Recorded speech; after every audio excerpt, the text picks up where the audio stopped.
Création par l'État d'un fonds d'indemnisation des entreprises victimes et l'examen rapide par le comité macroéconomique du document des 39 mesures en faveur de l'industrie. Voilà en substance les propositions de sortie de crise du Conseil national du patronat restituées ce matin au ministre du Commerce et de l'Industrie. La chronique santé du jour s'intéresse au programme élargi de vaccination pour la réduction de la mortalité infantile. L'État a décidé d'offrir aux enfants de 0 à 9 mois un certain nombre de vaccins aujourd'hui. Le Mali est à 7 vaccins contre 10 maladies mortelles chez les plus petits, avec une faible mobilisation. Quels sont les problèmes qui freinent l'atteinte des objectifs de réduction de la mortalité infantile? Les réponses dans le magazine Santé de cette édition. Voilà pour les titres. Mesdames et messieurs, bonsoir et bienvenue. Tout d'abord, ce communiqué à l'occasion du déplacement à Abidjan, en République de Côte d'Ivoire, du professeur Dioncounda Traoré, président de la République par intérim, devant prendre part à la 42e session ordinaire de la conférence des chefs d'État et de gouvernement de la CEDEAO. Le protocole de la République invite à l'aéroport international de Bamako-Sénou le mardi 26 février 2013. Les membres de la délégation présidentielle à 10h, les membres des corps constitués désignés à 10h30. Le décollage de l'avion présidentiel est prévu pour 11h. Une délégation de sénateurs français en séjour au Mali a été reçue par le président de la République par intérim. Elle est composée de personnalités politiques de la gauche et de la droite française. Avec le professeur Dioncounda Traoré, il a été question de la situation sécuritaire au nord du pays, de la mise en place d'une commission de dialogue et de réconciliation, ainsi que de la refondation des forces armées maliennes. Nous vous proposons d'écouter respectivement Gérard Larcher et Jean-Pierre Chevènement. Ils sont au micro de Soumaïla Berté. Naturellement, avec le président de la République, nous avons d'abord salué la décision qu'il avait prise de faire appel, j'allais dire, à la France et saluer l'action de nos forces armées, qui sont aux côtés des forces armées maliennes et des forces africaines. Et en même temps, aujourd'hui, l'action militaire doit conduire à la paix. Et la paix, c'est pour le Mali de recouvrer l'ensemble de l'intégrité de son territoire et entamer le dialogue. Voilà pourquoi nous avons longuement parlé de la mise en place de la commission du dialogue et de la réconciliation. Nous avons parlé aussi de développement. Nous avons parlé aussi de la refondation des forces armées maliennes et des relations entre nos deux pays et l'ensemble de la région. Nous avons abordé le problème de la commission de dialogue et de réconciliation, en souhaitant que tout le monde puisse y trouver sa place, dès lors que naturellement l'intégrité du Mali et sa laïcité seraient reconnues, mais il est important qu'on réconcilie les gens qu'il faut réconcilier, et cela est nécessaire pour que, pour la suite, nous ayons un contexte politique assaini qui sera la vraie victoire, car la vraie victoire n'est pas seulement militaire. Le Mali doit s'affirmer par lui-même. Le Mali est un État indépendant, c'est une république à laquelle nous avons apporté secours. Les deux sénateurs français également reçus en audience par le Premier ministre Diango Sissoko, Gérard Larcher et Jean-Pierre Chevènement, qui sont aussi membres de la Commission des Affaires étrangères, de la Défense et des Forces armées. Et comme il fallait s'y attendre avec le Premier ministre, il a été question de la situation de crise que traverse le Mali et les stratégies de sortie de crise. L'évolution de la situation politico-sécuritaire au Mali, le sujet était également au centre des échanges que le président de l'Assemblée nationale par intérim a eu avec son homologue français, Claude Bartolone, en visite officielle à Paris. Le professeur Younousi Touré a été reçu par le président de l'Assemblée nationale française. Younousi Touré et Claude Bartolone, à la fin de leur entretien, ont été interrogés par Makanfin Konati. Nous avons une coopération avec l'Assemblée nationale française. Il est bon que de temps à autre, on vienne leur faire le point de la situation qui prévaut au Mali. Vous savez qu'on vit une double crise à la fois sécuritaire et politique. Donc nous sommes venus dire l'évolution de la situation depuis l'adoption de la feuille de route politique. L'armée française joue un rôle extrêmement important, n'est-ce pas, dans la libération des territoires précédemment occupés par les terroristes. Non seulement elle a stoppé l'avancée des assaillants, mais elle est en train de sécuriser les zones qui ont été libérées avec l'appui de l'armée malienne et des forces de la MISMA. Le peuple malien est reconnaissant, n'est-ce pas, pour cet acte. C'est une libération, n'est-ce pas, du peuple malien.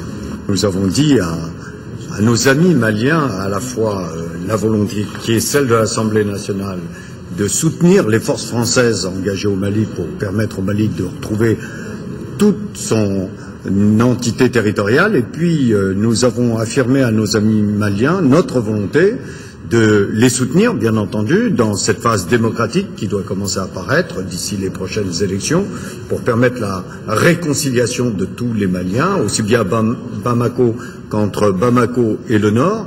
Et puis j'ai réaffirmé au président de l'Assemblée malienne la volonté de la France d'être aux côtés du Mali dans ce processus démocratique, à la fois pour soutenir les initiatives qui doivent être prises auprès des Nations Unies, notamment pour permettre qu'il y ait des observateurs qui soient là pour montrer que la transition démocratique se fait dans les meilleures conditions possibles, et puis aider nos amis députés maliens pour qu'ils puissent avoir une assemblée qui corresponde à cette attente de démocratie qui existe au Mali aujourd'hui. Une autre personnalité malienne se trouve en mission en Europe. Il s'agit du ministre des Affaires étrangères et de la coopération internationale, Thiéman Hubert Coulibaly, qui a quitté hier Bamako pour Bruxelles. À Bruxelles, dans la capitale de l'Union européenne, il participera à la réunion spéciale des ministres européens chargés du développement relative à l'appui et à la reprise de la coopération avec le Mali, qui se tiendra le 26 février prochain. Suite à la crise institutionnelle et sécuritaire qui affecte le tissu économique du Mali, l'État et le secteur privé ont mis en place une commission mixte. Elle regroupe les représentants d'une dizaine de départements ministériels et a pour objectif d'examiner les préoccupations du Conseil national du patronat du Mali afin d'y apporter des solutions. Et justement, cette commission vient de restituer les résultats de ses travaux. Le document met l'accent sur la création par l'État d'un fonds d'indemnisation des entreprises victimes et l'examen par le comité macroéconomique du document des 39 mesures en faveur de l'industrie. Bourama Traoré. Quand un problème est commun, la recherche de solutions nécessite une démarche participative. Tel semble être compris par le ministère du Commerce et de l'Industrie et le Conseil national du patronat du Mali. Deux entités décidées à trouver ensemble des solutions idoines aux préoccupations du secteur privé. Il y a 6 semaines, faisant suite à la saisine de M. le Premier ministre, chef du gouvernement, sur vos préoccupations, nous nous sommes retrouvés dans cette salle au chevet de notre secteur privé, très touchés par les différentes crises que notre pays connaît au plan sécuritaire, économique et social. Une des décisions qui a marqué ce jour notre rencontre a été la mise en place d'une commission mixte de travail État-secteur privé pour examiner les préoccupations du patronat dans le contexte de la crise actuelle. Cette commission mixte est composée des représentants d'une dizaine de départements ministériels. Après 45 jours de réflexion et d'échange, la commission vient de rendre public son rapport, lequel contient les principales préoccupations du secteur privé. Il s'agit de la création par l'État d'un fonds d'indemnisation des victimes de guerre avec l'implication du secteur privé malien. L'accompagnement au cas par cas des entreprises en difficulté, notamment celles de l'hôtellerie, du tourisme, de l'artisanat et des BTP.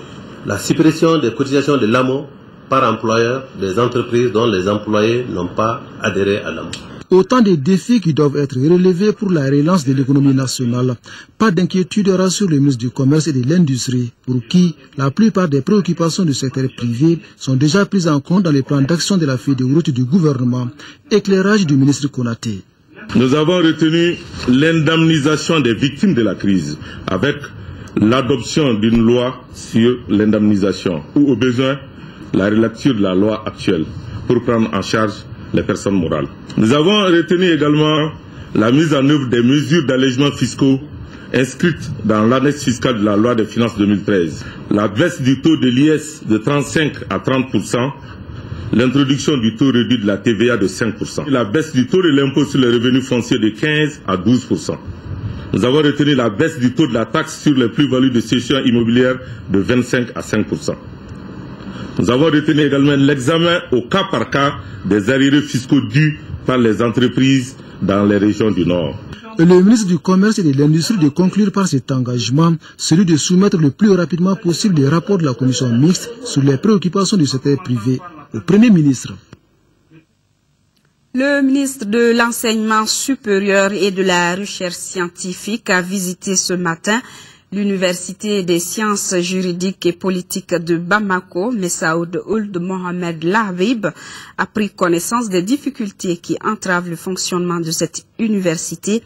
Parmi elles figurent l'effectif pléthorique, la corruption ou encore l'insuffisance d'enseignants à l'université juridique des sciences juridiques et politiques de Bamako. 200 enseignants s'occupent de l'encadrement de 30 000 étudiants, soit une ration d'un enseignant pour 150 étudiants. Le ministre a signalé au cours de sa visite que l'accent doit être mis sur la formation des formateurs, cela pour remédier à l'insuffisance d'enseignants.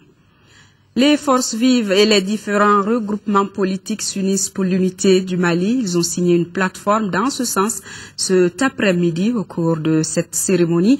Une déclaration commune a été lue, déclaration dans laquelle les signataires exigent la présence de l'armée malienne à Kidal et demandent la solidarité de la communauté internationale pour la mise en exécution rapide du mandat d'arrêt lancé contre les membres du MNLA, Moujao et ACMI. Mohamed Diarra, reportage.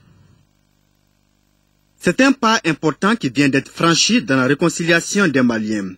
Les forces sociopolitiques du Mali ayant décidé de parler désormais d'une même voix pour la paix et la reconstruction du pays. Elles viennent de matérialiser cet engagement par la signature d'une plateforme. L'acte est la phase finale d'un long processus. À travers la déclaration commune, nous sommes profondément convaincus que les patriotes maliens, hommes, femmes, jeunes et vieux, n'ont d'autre choix que de renforcer l'unité nationale et de parler d'une seule voix dans l'unité d'action pour soutenir les institutions de la transition et tous les corps d'armée du Mali et de tous les pays amis. Dans une déclaration commune, les signataires de la plateforme réitèrent leur soutien et leur reconnaissance aux forces maliennes, à celles de la MISMA et aux militaires français. Ils condamnent les exactions commises par les groupes islamistes sur la population des régions occupées. Ils demandent la présence des forces maliennes à Kidal, tout en rejetant toute idée de séparation du territoire. Nous manifestons notre préoccupation par rapport à la situation qui prévoit actuellement à Kidal et demandons la présence de l'armée nationale dans cette localité, partie intégrante de la République du Mali. Les signataires de la plateforme demandent aussi la solidarité internationale pour que justice soit rendue.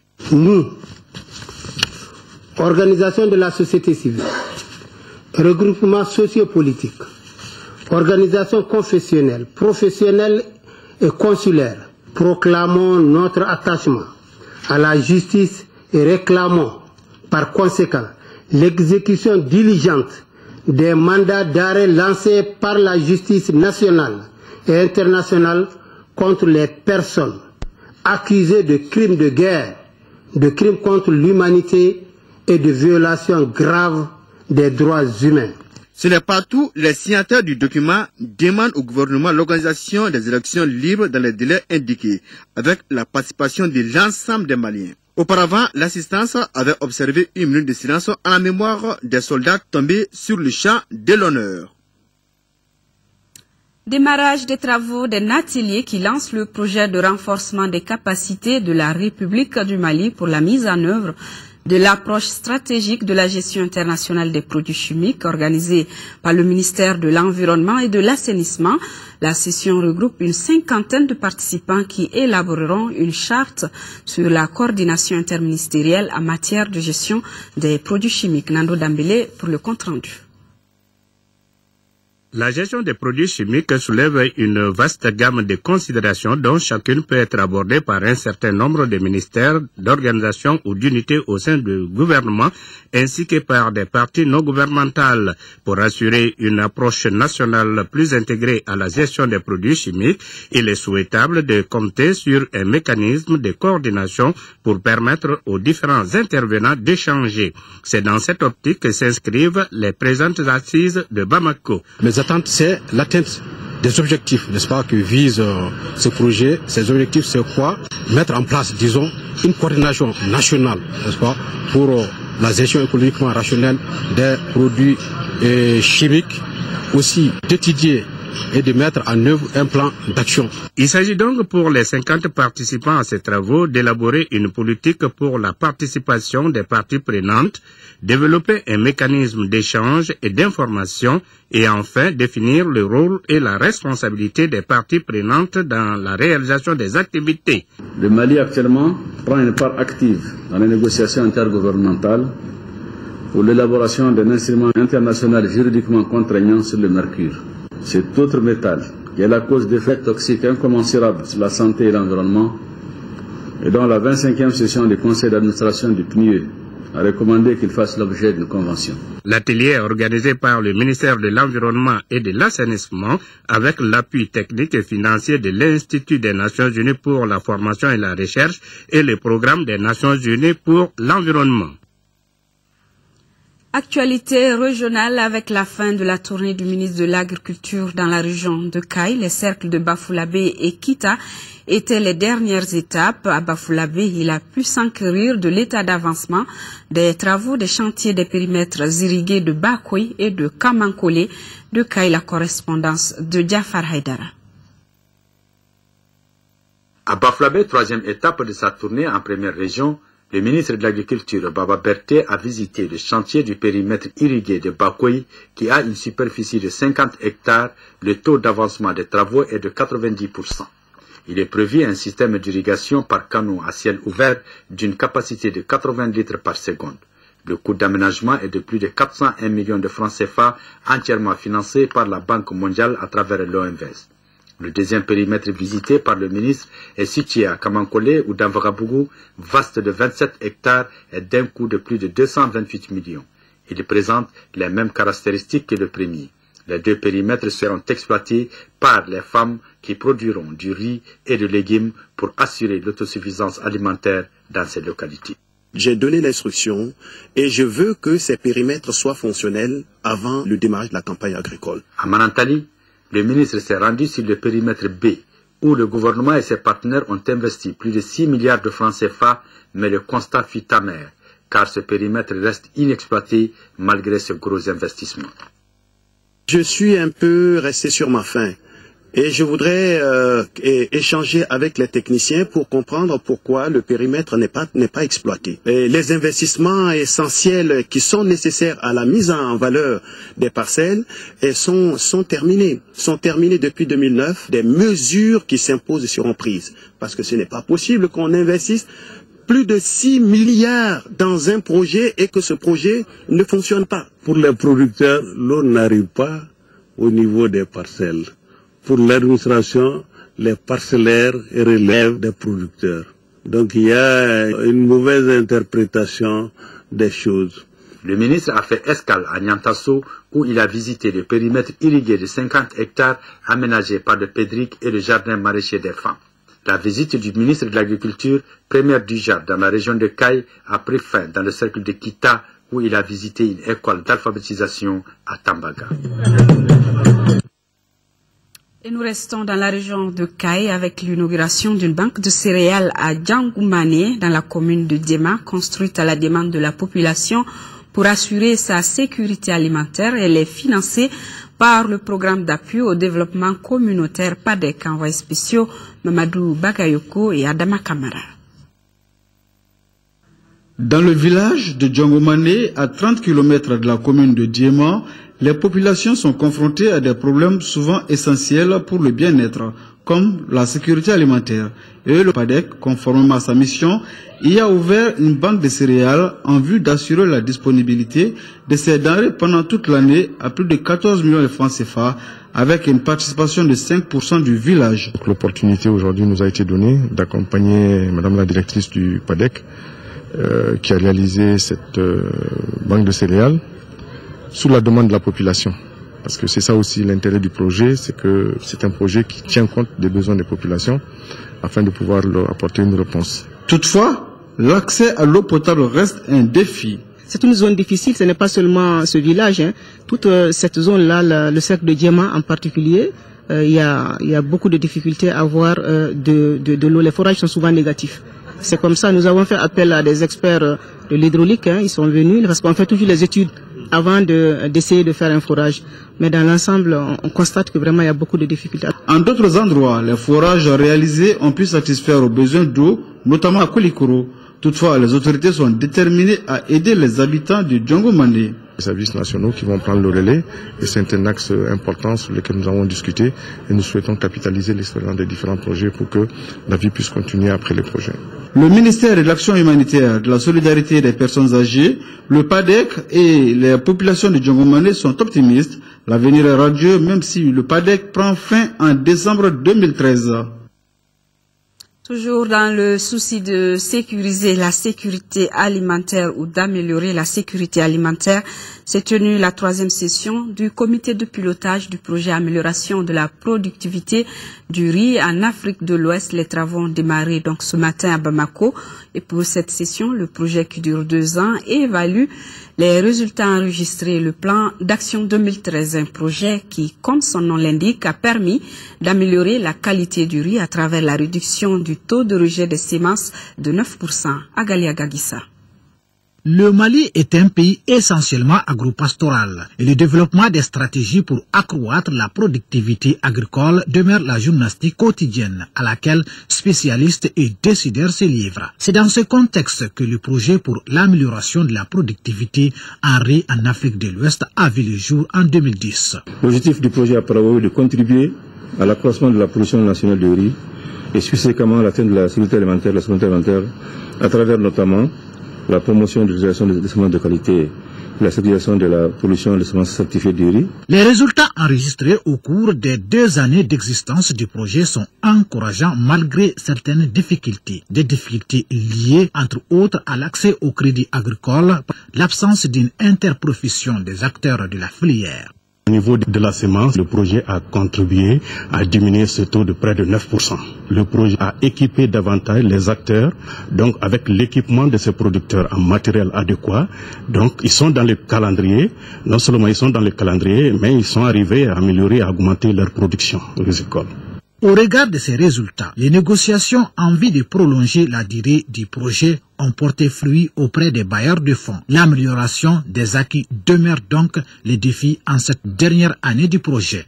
Compte tenu des résultats probants que nous avons eu sur le terrain en matière de production, de transformation et de mise en marché, donc pour pouvoir vraiment boucler correctement les résultats, donc on nous a prolongé ça jusqu'en fin 2013. Donc je pense qu'il faut peut-être aller à la consolidation de ce qu'on a eu à faire et aussi faire une extension de la zone. C'est dans cette perspective que les membres du comité de pilotage font un bilan afin d'élaborer un programme d'activité pour 2013. Actualité africaine avec ces précipitations samedi dernier dans la capitale rwandaise, Kigali, au cours de la tornade. Plusieurs arbres ont été abattus. On déplore également 3 morts et 2 disparus, des chiffres encore provisoires. De telles intempéries à Kigali, du jamais vu. Samedi après-midi, la capitale rwandaise est soudain noyée sous des torrents de pluie. Une tornade balaye même la ville. En quelques minutes, la majorité des quartiers sont inondés, dont celui très fréquenté de la gare routière. Autour de la gare, il y a eu des inondations. Les bâtiments des sociétés de transport ont été envahis par les eaux, c'est monté vite. Les bus ont été arrêtés avec les passagers dedans. C'était une pluie vraiment intense. Je n'ai jamais vu ça de ma vie. Sur les routes du centre-ville, beaucoup d'arbres abattus par la tornade. Les automobilistes n'ont rien vu venir. Au plus fort du déluge, une voiture, emportée par les vents violents, tombe soudain dans cet égout à ciel ouvert. Elle est repérée 50 mètres plus loin, mais il est trop tard. Après la forte pluie qui s'est abattue ici, nous avons vu les gens courir et aller vers la voiture tombée à l'eau. Nous avons fait des recherches à l'intérieur. C'est là que nous avons retrouvé 3 corps de femmes sans vie. Mais selon les gens, il paraît qu'il y avait aussi un enfant, mais on n'a pas retrouvé son corps. On ne sait pas si elle a été emportée par les eaux. Bilan provisoire, 3 morts, 2 disparus et beaucoup de dégâts matériels. Une 50aine de maisons auraient été détruites. La ville a dépêché une équipe spéciale pour dégager les rues et évaluer le désastre. L'actualité africaine en bref et en images nous amène en Centrafrique où les rebelles du Séléka demandent la libération de leurs prisonniers et le départ du contingent sud-africain. Nous ferons un tour en Algérie, mais avant, voyons tout près du Mali, en Côte d'Ivoire, où plus de 400 ex-combattants viennent d'intégrer la garde présidentielle, cela après 6 mois de formation. Dans l'enceinte de l'école de gendarmerie d'Abidjan, ils sont 443 anciens combattants à participer à la cérémonie des épaulettes. Après 6 mois de formation, ces jeunes recrues, ennemis hier, se retrouvent aujourd'hui ensemble au sein de l'administration pénitentiaire. Au total, ils seront 2000 versés dans ce corps. Mais la Côte d'Ivoire doit gérer d'ici à 2 ans la reconversion de quelques 64 000 ex-miliciens, pro-Gbagbo ou pro-Ouattara confondus. Une cérémonie officielle en présence du Premier ministre a marqué dimanche le redémarrage du site gazier de Tigentourine dans l'Est algérien. La base de vie a été baptisée du nom de Mohamed Amin Lamar, jeune agent qui s'est sacrifié pour donner l'alerte le 16 janvier dernier quand le site a été attaqué par des terroristes islamistes. Au total, 37 otages étrangers et un Algérien ont perdu la vie, 29 ravisseurs ont été tués et 3 capturés.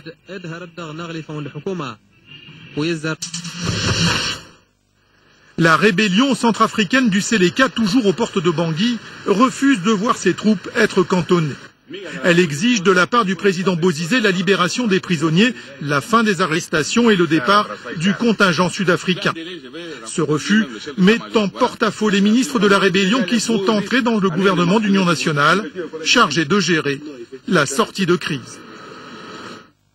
Retour à l'actualité nationale avec l'Association des jeunes pour le développement du Mali, AJDM de Tombouctou, qui a organisé une manifestation culturelle à la place Sankoré. Le but est de réitérer son soutien aux forces armées françaises, maliennes et de la MISMA. Autorités politiques et militaires ont pris part à l'événement et les troupes folkloriques ont montré tout leur savoir-faire, nous signale Yéya Tandina. L'Association des jeunes pour le développement du Mali, AJDM, en organisant cette fête à la place Sankoré, a voulu manifester toute sa reconnaissance et son soutien aux forces armées françaises et maliennes. L'initiative a été saluée par tous les différents responsables qui se sont succédés au micro. Et l'émotion était grande pour les officiers. C'est des larmes d'émotion et de joie à la fois. Le conseil que je donne, c'est aller à la population, aller les voir, aller fréquenter les rues de Tombouctou, profitez-en. C'est un pays formidable, c'est une ville formidable. Et on continuera à faire un excellent travail au contact de la population et avec nos camarades des forces maliennes. Merci à cette brillante population de Tombouctou et des villages environnants pendant une dizaine de jours où nous avons traversé dans la soif, la faim, l'allégresse, avec comme seul objectif la libération totale et définitive des 3 régions du Nord. Tombouctou renoue ainsi avec sa culture. Chants et danses traditionnelles des groupes folkloriques, avec le Djaba de Bellafarandi, le Hala des cultivateurs en passant par le Dimba des maçons, rythmé au son envoûtant des bouchers à Barbarba. Pour les organisateurs, il faut que Tombouctou retrouve son unité. Notre association ne peut pas rester à la marge de ce qui s'est passé. Les gens ont beaucoup fait. Nous aussi, nous avons choisi tout de suite, n'est-ce pas, de soutenir notre armée, l'armée française, avec une manifestation, n'est-ce pas, culturelle. L'occasion était heureuse pour les femmes de revisiter les bijoux et grands boubous traditionnels qui étaient interdits par les occupants. Nous espérons qu'il sera de même pour les prochains jours pour Gao et Kidal. Le centre de formation professionnelle Bakatra a été victime d'incendie la semaine passée. Le ministre de l'Artisanat et du Tourisme s'est rendu sur les lieux pour constater les dégâts estimés à environ 100 millions de francs CFA. Abdul Karim Kaba pour le reportage. Des machines brûlées, des portes, chaises, lits en fumée, c'est les dégâts causés par un incendie survenu la nuit de jeudi à vendredi dernier au centre de formation professionnelle Bakatra à Niamakro Cité UNICEF. Selon le promoteur Bakary Traoré, cet incident est causé par un court-circuit provoqué par un délestage. Le bilan s'élève à environ 100 millions de francs CFA de dégâts matériels. Le premier responsable du département de l'artisanat et du tourisme n'a pas manqué de mots pour consoler le promoteur. C'est avec une profonde affliction que nous avons découvert ce qui s'est passé. Bon, en fait, pour nous, il s'agit aussi d'apporter le soutien du gouvernement, du président de la République et du Premier ministre à Bakary Traoré après ce qui s'est passé, et aussi les efforts qu'il fait pour la réussite de l'artisanat au Mali. Malheureusement, en moins de 2 ans, nous venons d'assister à des incendies. Tout ce que nous avons pu faire, c'était d'apporter l'assurance, les services de l'assurance. Malheureusement, qui n'a pas été bien compris par les artisans à présent. Il ne faut pas profiter des malheurs pour sensibiliser, mais je pense que c'est une occasion que les artisans comprennent qu'il faut aller vers l'assurance maintenant. Heureusement, on ne signale pas de pertes en vie humaine. Sport football championnat national de Ligue 1. Hier, au compte de la 14e journée, 2 rencontres étaient au programme au stade Mamadou Konaté. Il s'agit de celle du COB qui a réalisé le strict minimum, 1-0 face à l'Azom, et le stade malien de Bamako qui est venu à bout des 11 créateurs de Nyarela par le même score, 1-0. Siragatou Sissé nous résume les 2 rencontres. Un mystère entoure ce choc au sommet de la 14e journée de Ligue 1. 11 créateurs de Nyarela 4e et Stade Malien de Bamako leader invaincu. Cette énigme est quelle stratégie Baïba, l'entraîneur des 11 créateurs, va mettre en place pour contrecarrer celle de son homologue du Stade Malien, le français Pascal Janet. Le duel a tenu son rang. Il y avait de l'intensité dans les contacts. Le double rideau défensif érigé par Baïba a merveilleusement gêné les stadistes dans la transmission du ballon. Tout est fermé à la mi-temps, 0-0. Métamorphosé, le Stade Malien de Bamako joue à sa guise en seconde période. Morima Kankoita, entré en jeu d'une frappe fouillettée, débloque la situation à la 53e minute. 1-0 pour les Blancs. Dès lors, les 11 créateurs ont perdu leur vivacité et laissé les initiatives au Stade Malien. Morima Kankoita, 80e minute. Mandala Conté, 82e minute. Et Mamadou Koulibaly, 87e minute, se sont montrés maladroits face aux gardiens des 11 créateurs. Les Blancs assurent donc le service minimum. Le Stade Malien de Bamako, 40 points, continue sa balade royale en tête de la Ligue 1. En deuxième heure, l'on a eu droit à un mini-choc entre les COB 2e et l'Assom 7e au coup d'envoi. Les gardiens, comme des héros, ont procédé à des arrêts remarquables. Les offensives ont été anéanties par moments. Depuis quelques journées, le COB habitue ses supporters à réaliser un hold-up dans les derniers instants du match. Les Verts du COB ont presque un secret. À la 85e minute, Moriba Diop, entré en jeu et doté d'une grosse expérience, catapulte le ballon au fond des filets pour l'unique but de la soirée. Le COB gagne et consolide dans la foulée sa 2e place avec 30 points. Les Olympiens ont promis de déloger le Stade Malien de Bamako du trône dès la phase de retour du championnat. La chronique santé du jour s'intéresse au programme élargi de vaccination.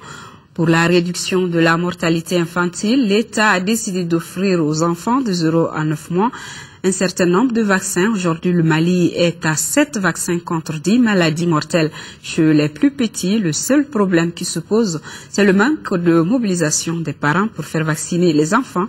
Des perdus de vue qui représentent le 1/3 des enfants à vacciner dans notre pays, selon le Centre national d'immunisation Focus Santé.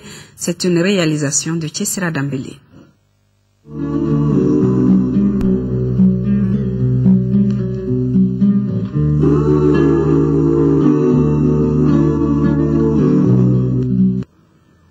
Selon le programme élargi de vaccination PEV, tous les enfants nés au Mali ont droit à une série de vaccinations de la première semaine de leur naissance jusqu'à 9 mois.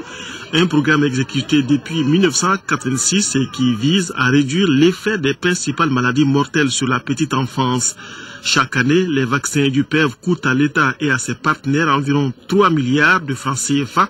Mais selon le directeur du Centre national d'immunisation CNI, jusqu'à présent, un nombre important d'enfants au Mali ne reçoit pas tous les vaccins gratuits, spécifiquement ceux qui doivent être répétés pour assurer une immunité. Les vaccins nécessitant un certain nombre de contacts, notamment 3 contacts, ces vaccins connaissent quelques difficultés. Donc il y a un enfant sur 3 qui ne termine pas la série vaccinale. Et vous savez, pour que l'enfant soit immunisé, il faut qu'il respecte le calendrier et que ce vaccin soit administré conformément à la série que l'enfant doit recevoir. Au centre de santé communautaire de Yirimadio, le nombre des perdus de vue atteint les 34% des enfants enregistrés lors de l'administration du tout premier vaccin. Tendance observée alors que dans ce CESCOM, la vaccination de routine se fait toutes les semaines du mardi au vendredi, couplée avec les activités de suivi de l'évolution de l'enfant. En 2012 seulement, en début d'année, nous avons fait 3005 vaccinations en BCG, c'est la première vaccination que l'enfant reçoit. Mais au finish, nous avons eu 1990 enfants qui ont fait la rougeole. Vous voyez l'écart, voilà, un pourcentage vraiment important qui peut aller jusqu'à 7%. Et ceci est inquiétant parce que normalement, la rougeole, nous savons tous que c'est vraiment une maladie qui est très mortelle et qui est aussi très contagieuse. Malheureusement, les moments ne continuent. L'État même a essayé de mettre des politiques en place, telles que les moustiquaires par exemple, celle qui arrive à terminer sa vaccination au 9e mois, on remet des moustiquaires pour que vraiment elle puisse continuer à venir jusqu'au 9e mois. Les vaccins qui nécessitent des rappels et que les enfants n'ont pas souvent à temps à cause de leurs parents sont ceux qui protègent contre la diphtérie, la coqueluche, le tétanos, la méningite, l'hépatite B, la poliomyélite et la pneumonie. Les raisons du non-respect des rendez-vous se situent à plusieurs niveaux. C'est vraiment une méconnaissance jusque-là du calendrier vaccinal. Mais également, en réalité, les gens jusque-là nous ressortent qu'ils ne sont pas informés que c'est gratuit, alors que les vaccins sont tous gratuits. Je dis bien tous les vaccins du programme. Certains disent que l'enfant était malade, quoi. Oui. Et les jours fériés. Par exemple, le jour de Maouloud, on n'a pas fait de vaccination. Oui, c'était programmé. Pourtant, les vaccins, ce n'est pas tout ce que l'État prévoit pour les enfants. La vaccination gratuite du père commence de 0, c'est-à-dire depuis la naissance de l'enfant jusqu'à 9 mois. Donc, mais ceci, ça c'est uniquement les antigènes. Mais le suivi de l'enfant continue jusqu'à 5 ans. Ce que beaucoup de femmes ignorent, juste après la vaccination du 9e mois, on pense qu'on ne doit plus revenir avec l'enfant. Alors que tous les 6 mois, on doit venir avec l'enfant pour qu'on puisse le payer, pour qu'il puisse avoir sa vitamine A pour assurer pleinement sa croissance. L'ignorance prive donc les enfants de certaines doses de vitamine A, de déparasitants tous offerts gratuitement et du suivi dont ils doivent faire l'objet.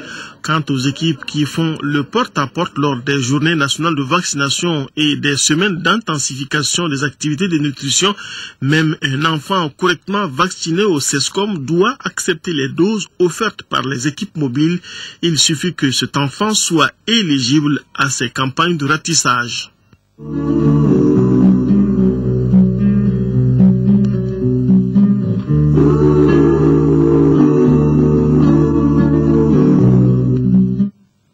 Page noire de ce journal, notre aîné, ancien collègue et confrère Thomas Lazare Keita n'est plus. Il est décédé vendredi des suites d'une longue maladie. Sorti de la 16e promotion du CESTI de Dakar, Thomas, à son retour à Bamako, intègre le RTM où il fut reporter, présentateur du journal Parler de 20h. Avec beaucoup d'autres jeunes à l'époque, il a été des grands pionniers de la chaîne 2 de l'ORTM avec une mémorable émission Maxi Compile. Après son expérience à Bozola, il part pour une nouvelle expérience, précisément la délégation générale aux élections comme chargé de communication. Thomas Lazare Keita a été accompagné cet après-midi à sa dernière demeure par de nombreux parents, amis et collègues. Isaac Chirou.